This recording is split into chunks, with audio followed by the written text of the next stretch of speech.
بسم اللہ الرحمن الرحیم۔ السلام علیکم ناظرین عدم اعتماد کی بات کرتے ہیں کہ جو پاکستان میں پچھلے کئی ہفتوں سے جو ایک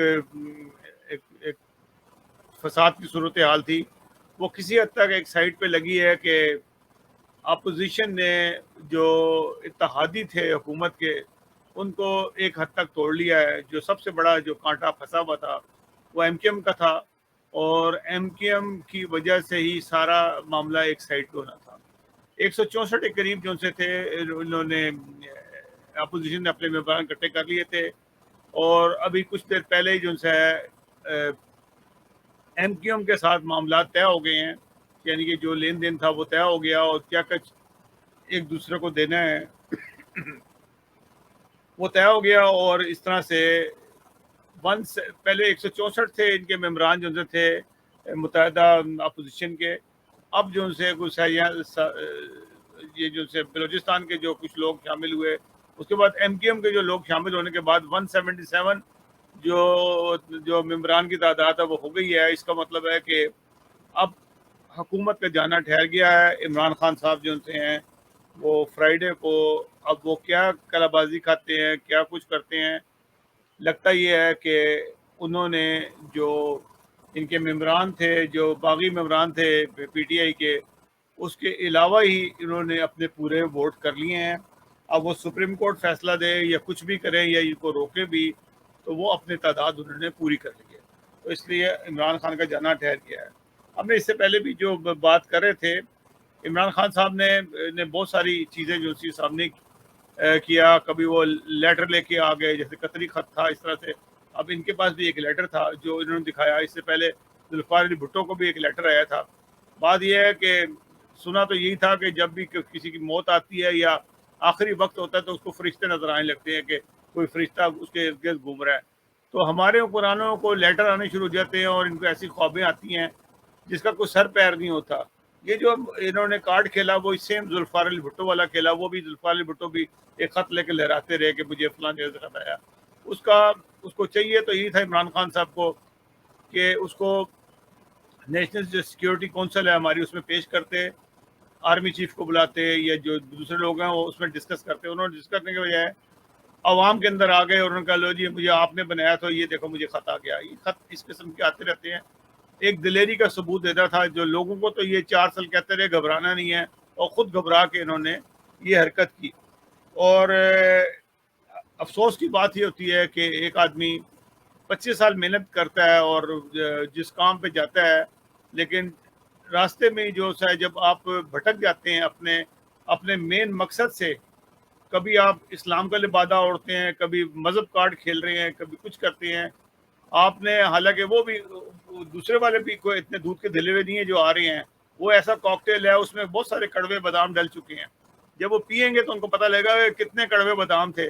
پینا کو اتنا آسان نہیں ہے جو انہوں نے کاکٹیل بنایا ہے نا، اس کو پئیں گے 4 دن بعد یہ الٹیاں کریں گے، اور الٹیاں ایسے کریں گے کہ سمجھ آ جانی ہے کہ کس تکلیف کے اندر جو ہے ان کا وقت گزرنا ہے۔ بہرحال ایک عمران خان کی گورنمنٹ جو سی ہے اس وقت بری طرح ناکام ہے، جس کا ذکر انہوں نے خود بھی کیا۔ ناکامی کی وجہ یہ ہوتی ہے کہ جب آپ راستے میں چلتے ہوئے اپنے ساتھی چینج کرنا شروع کر دیں، لوگ چینج کر دیں، وہ چینج کر لیں۔ آپ نے اکنامک کے لیے آپ نے کہا کہ جی میں فلاں شخص کو اکانومسٹ کو لے کے آؤں گا، وہ اکانومسٹ تھا کو لے کے آؤں گا، کیا ذکر کرنا اس بات کا، پرانی بات ہے، لیکن آپ فوری طور پہ آپ کے ہی ساتھیوں نے کہا نہ اس کو نہ لانا، یہ تو فلاں فرقے سے تعلق ہے، اس کو لاؤ گے تم برباد ہوگے۔ برباد تو تم ایسے بھی ہوگے، اکانومی تباہ ہو گئی۔ جو اگر وہ آ جاتا تو آپ کی اکانومی کو ٹھیک کر دیتا، آپ نے اس کو مذہب کا ایک کارڈ کھیل کے اس کو ہٹا دیا۔ آج جو آپ کی حالات ہیں، آپ نے وہ لوگ بھرتی کیے جو بدترین لوگ تھے، جن لوگوں کو آپ نے شامل کیا۔ طاہر اشرفی کا کوئی کردار تھا،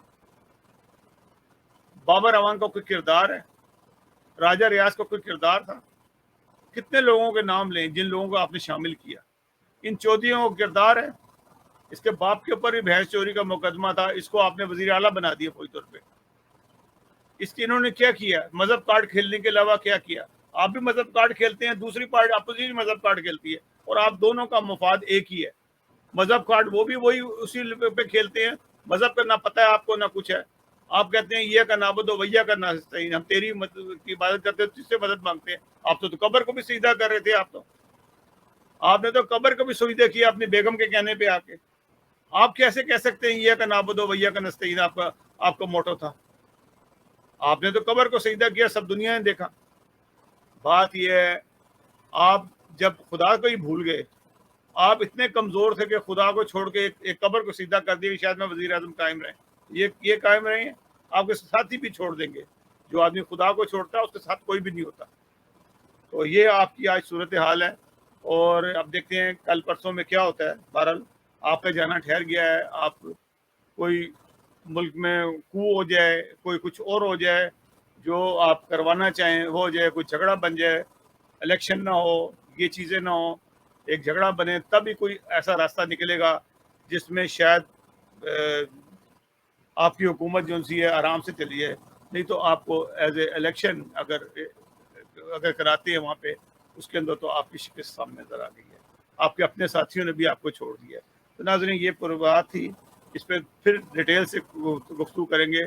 انہوں نے کیا کچھ کیا, کیا کرتے رہے یہ, اور جو آنے والے ہیں وہ ان سے بھی بدترین ہیں. یعنی کہ ابھی جو وقت گزر رہا ہے جیسا بھی گزر رہا ہے, لیکن آنے والا وقت ہمیشہ یاد رکھیں اس سے زیادہ بدتر ہے, اور بدترین وقت آنے والا ہے. یہ کیوں آپ سوچیں کہ وہ جو آ رہے ہیں 3 کا ٹولہ جو آ رہا ہے, 3 کے ساتھ 10 اور ملا لی انہوں نے, وہ آ کے ملک کے اندر کوئی اصلاحات لے کے آئیں گے, خوشحالی لائیں گے. انہوں نے نوچنا ہے اس ملک کو, جیسے میں نے پہلے بھی کہا تھا نا کہ وہ جو جنگل ڈاگ ہوتے ہیں, جو ایک جانور مل جائے تو اس کو نوچتے ہیں سارے کے سارے مل کے, 10 15 20 مل کے. یہی حالت جیسے پاکستان کی ہونی ہے, اور اسی طریقے سے لوٹا جائے گا جو حالات پاکستان کے بن رہے ہیں. تو ناظرین اس دعا کے ساتھ اللہ تعالیٰ میرے ملک کو بچا کے رکھے ان ظالموں سے, ان نااہلوں سے, کیونکہ جو اس وقت گزر رہا تھا اس پہ لوگ صبر شکر کر رہے تھے, لیکن آنے والا وقت اس سے بدترین ہوگا اور برا ہوگا, اور اس وقت کا انتظار کریں کہ اللہ تعالیٰ کسی اور عذاب میں نہ اس ملک کو ڈال دے. ناظرین اگلے پروگرام تک لی اجازت دیجیے گا. اللہ حافظ. ناصر.